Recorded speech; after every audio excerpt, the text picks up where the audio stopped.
Dekat, manusia menggunakan sumber asli secara berlebihan dan tidak beretika serta terpaksa berhadapan dengan wabak baharu setiap tahun. Ini membunuh berbilion orang dan menyebabkan mereka mula melihat kehidupan sebagai sumpahan. Pada suatu hari, seorang saintis yang dikenali sebagai The Pilot membuat penemuan genetik yang boleh menjadikan manusia abadi yang membawa kembali harapan kepada manusia. Ia tidak mengambil masa yang lama untuk pilot menggunakan penemuannya untuk kegunaan praktikal dan seluruh umat manusia berubah menjadi makhluk abadi. 200 tahun kemudian, sistem keabadian telah mengubah segala-galanya. Kini hanya sekumpulan orang terpilih yang tinggal di dalam bandar berkubah mendapat peluang untuk melalui proses yang dipanggil pembekuan yang menjadikan mereka abadi. Juruterbang mengendalikan seluruh bandar dan mempunyai ratusan pekerja yang bekerja untuknya untuk mengekalkan ketenteraman, tetapi dia juga muncul di skrin di seluruh bandar untuk mempromosikan mesejnya.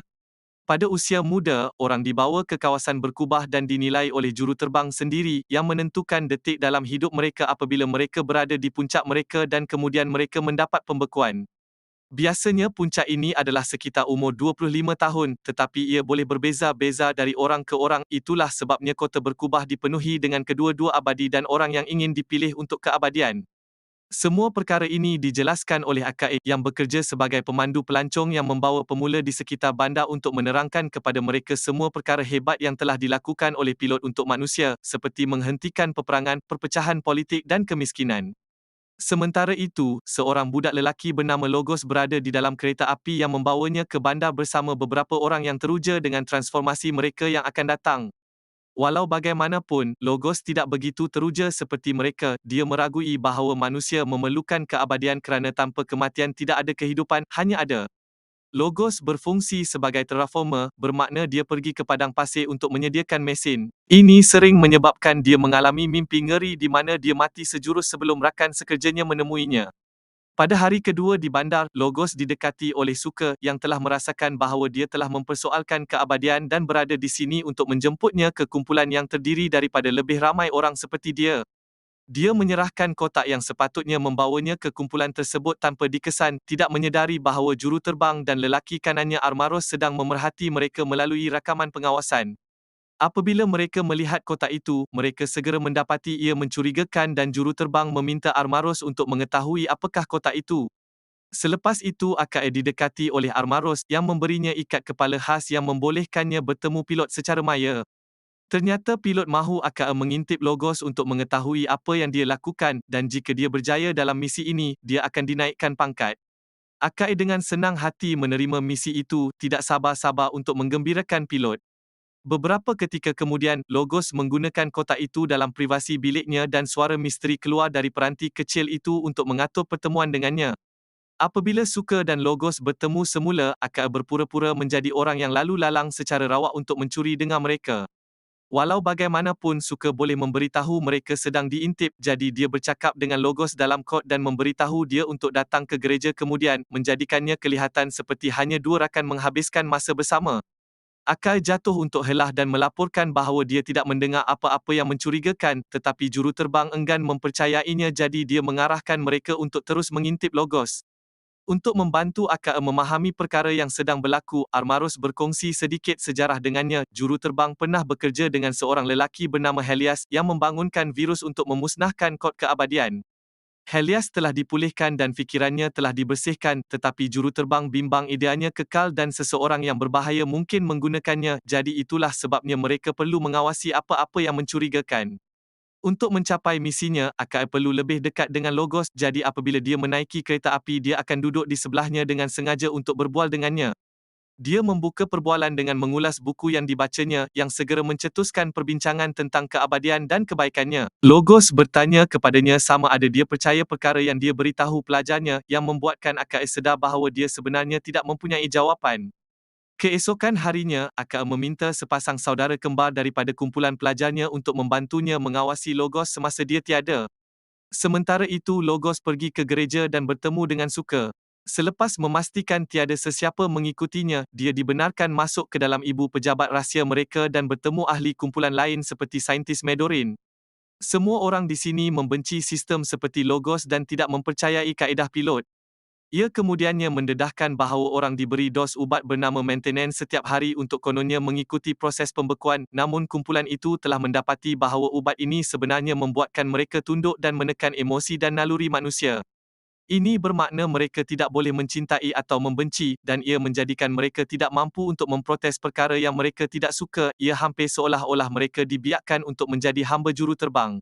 Setiap orang yang mengambil penyelenggaraan berkelakuan sama kecuali Logos yang atas sebab tertentu nampaknya kebal. Ini menjelaskan mengapa dia mempunyai pemikiran di luar faedah keabadian.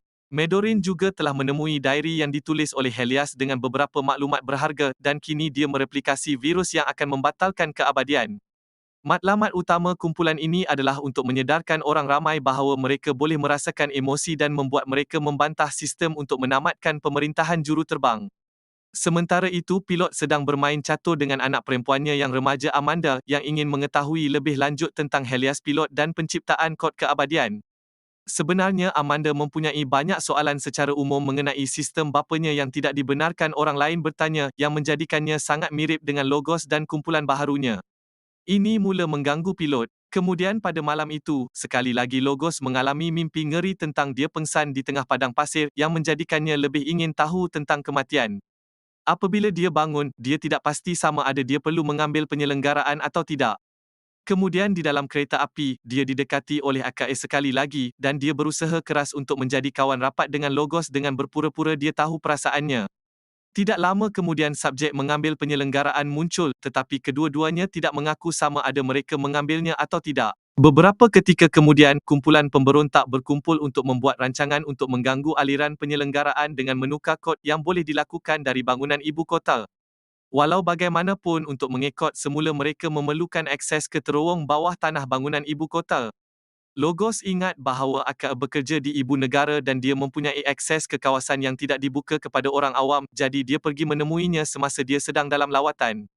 Logos memberitahu dia bahawa dia mengambil penyelenggaraan dan bertanya tentang miliknya, tetapi sebelum Aka boleh membalas, mereka diganggu oleh si kembar.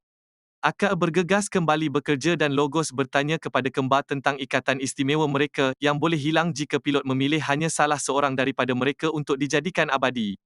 Bagaimanapun pasangan kembar itu berpendapat pilot tidak akan berbuat demikian kepada mereka. Selepas itu, Armaros bertanya kepada Aka apa yang Logos cakapkan tetapi dia berbohong kepadanya dan mendakwa bahawa dia hanya datang untuk bertanya khabar. Soalan Logos melekat di fikirannya sepanjang hari dan Aka mula terfikir bagaimana rasanya jika tidak mengambil penyelenggaraan. Apabila dia akhirnya bertemu dengan Logos lagi, dia melihat keraguan di matanya dan cukup mempercayainya untuk membawanya ke seluruh kumpulan. Akai dapat mengetahui tentang rancangan mereka dan melihat prototipe penyebar Helias yang dibina untuk memusnahkan kod yang cuba diselesaikan oleh Medorin. Apabila kumpulan itu meminta bantuan Akai untuk mengakses bekalan penyelenggaraan, dia diberi sedikit masa untuk memikirkannya. Sementara itu, pilot sedang berbual dengan Amanda sekali lagi, dan dia ingin tahu bagaimana keadaan ayahnya kehilangan ibunya. Juruterbang menjelaskan bahawa ia telah menghancurkan dan mendedahkan bahawa suatu ketika Amanda hampir mati, itulah sebabnya dia dan Helias bekerja keras untuk mencipta kaedah pengekodan genetik. Dia juga berkata Helias cemburu kerana juruterbang mendapat semua pujian, yang menyebabkan keretakan dalam persahabatan mereka. Pada ketika itu Amanda menyedari bahawa bahagian terakhir berubah setiap kali pilot memberitahunya kisah itu.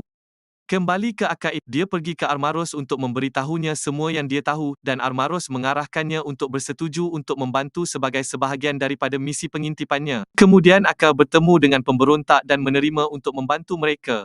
Mereka membuat rancangan yang terperinci dan memberikan tugasan khusus kepada setiap ahli kumpulan, kemudian mereka berlepas ke bangunan utama. Aka membawa mereka melalui beberapa laluan pejalan kaki lama yang tidak digunakan lagi, tetapi apabila dia mengimbas matanya pada kunci, ia tidak berfungsi. Kumpulan itu berpecah untuk melarikan diri dan Logos dan Aka berlepas sendiri, hanya untuk mendapati jalan mereka disekat oleh Armaros kerana ini telah menjadi sebahagian daripada rancangannya selama ini. Selepas itu, Logos dibawa ke kemudahan perubatan, di mana doktor melakukan sapuan memori lengkap ke atasnya.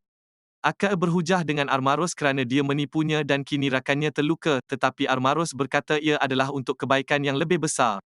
Apabila dia meminta juruterbang untuk melihat Logos supaya dia boleh meminta maaf, dia dilarang berbuat demikian kerana kehadirannya mungkin mencetuskan beberapa kenangan dalam dirinya.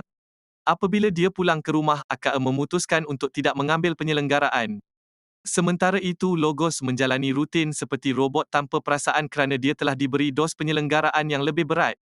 Beberapa ketika kemudian, si kembar mencari AKA untuk memberitahunya di mana untuk mencari Logos. AKA yang terdesak bergegas menemuinya tetapi Logos tidak mengenalinya dan hanya mengabaikannya. AKA memutuskan untuk mencuba lagi kemudian dan pergi sejauh mencium Logos untuk membuat dia bertindak balas tetapi sekali lagi Logos mengabaikannya dan pergi. Terdesak untuk memperbaiki keadaan, AKA menggunakan kotak Logos untuk mengatur pertemuan dengan pemberontak. Kumpulan itu enggan membantunya selepas apa yang dia lakukan, tetapi AKA tetap muncul di gereja dan mengaku dia tidak mengambil penyelenggaraan lagi, yang memberinya kepercayaan kumpulan itu semula. Dengan intel AKA, kumpulan pemberontak tidak lama lagi menculik Logos dan memadamkan datanya daripada sistem. Juruterbang dengan cepat mengetahui tentang kehilangan itu dan penglibatan AKA di dalamnya, jadi dia menghantar Armaros mengejar mereka. Sementara itu, Logos dan AKA menghabiskan beberapa jam berbual, yang membolehkan Logos akhirnya mula mendapat gambaran tentang kenangan lalunya. Menjelang malam tiba, Logos kembali menjadi dirinya sendiri. Dengan Logos kembali, pemberontak kembali melaksanakan rancangan mereka untuk menggodam dan memprogram semula sistem penyelenggaraan, tetapi memandangkan AKA bukan ahli ibu kota lagi, mereka akan mendapati mempunyai alternatif. AKA memutuskan untuk meminta bantuan daripada kembar dan risikonya terbayar, mereka mendapat akses ke kemudahan bawah tanah dan oleh itu komputer utama. Kumpulan ini tidak membuang masa untuk mengubah dan mengatasi program, berjaya mencapai matlamat mereka. Sementara itu, Armaros menemui ibu pejabat pemberontak, di mana mereka mendapati hanya seorang pemberontak yang tinggal untuk ditangkap. Selepas itu, kumpulan pemberontak melarikan diri dari bandar dan mereka berlindung di pergunungan, di mana mereka bertahan dengan membina kemah. Malam itu, mereka menerima berita bahawa pemberontak yang ditangkap malangnya telah disapu bersih. Kemudian kumpulan itu membincangkan langkah seterusnya mereka, dan Logos ingin mencuba menggunakan peresap untuk membuktikan kematian adalah pilihan yang lebih baik. Bagaimanapun Medorin memberi amaran kepadanya bahawa ia adalah prototipe dan proses itu boleh membunuhnya. AKA kecewa dengan perkara ini dan Logos cuba menjelaskan kepadanya bahawa dia tidak mahu mati, dia hanya ingin tahu bagaimana kehidupan sebenarnya. Apabila tiada siapa yang melihat, Logos memakai peresap serta merta pengsan. AKA menemuinya dan menjerit untuk membantu, jadi Medorin bergegas untuk membantunya tepat pada masanya. AKA menghabiskan harinya mengawasinya, dan apabila Logos akhirnya sedar, AKA sangat lega melihatnya dengan baik sehingga akhirnya dia mengakui bahawa dia menyukainya. Kemudian kedua-dua mereka berkongsi bahawa mereka melihat segala-galanya lebih jelas sekarang. Beberapa ketika kemudian, pilot melakukan penampilan hariannya di skrin bandar, hanya untuk wap tiba-tiba digodam oleh pemberontak. Orang ramai berkumpul di jalanan dan mendengar Logos memberitahu mereka tentang kawalan juruterbang melalui penyelenggaraan dan meminta mereka berfikir secara bebas sekurang-kurangnya sekali, berjanji bahawa segala-galanya akan menjadi jelas ketika itu kerana itulah yang dia rasakan sekarang bahawa dia sudah mati. Tanpa emosi yang betul, orang tidak tahu bagaimana untuk bertindak balas. Amanda tertanya-tanya sama ada semua rakyat boleh menjadi seperti Logos, tetapi pilot memberi jaminan bahawa logonya hanyalah anomali yang jarang berlaku yang bercakap tentang dongeng. Armaros fikir mereka harus menghentikan pemberontak, tetapi pilot tidak bimbang kerana dia fikir sistemnya terlalu sempurna untuk dihentikan. Tiba-tiba AKA muncul di skrin juga dan memakai peresap untuk menyokong mesej mereka, menjadi manusia di sana untuk dilihat oleh semua orang. Semasa pasangan itu berkongsi ciuman, tiba-tiba Amanda muncul di skrin juga dan mendedahkan bahawa sebelum mati, Helias menyimpan data serebralnya dalam cakera keras yang telah dimuat turun ke dalam otaknya. Ini bermakna dia secara teknikal adalah Helias dan oleh itu kunci untuk mengembalikan manusia kepada bentuk semula jadi mereka, jadi misi baru pemberontak adalah untuk mencari dia.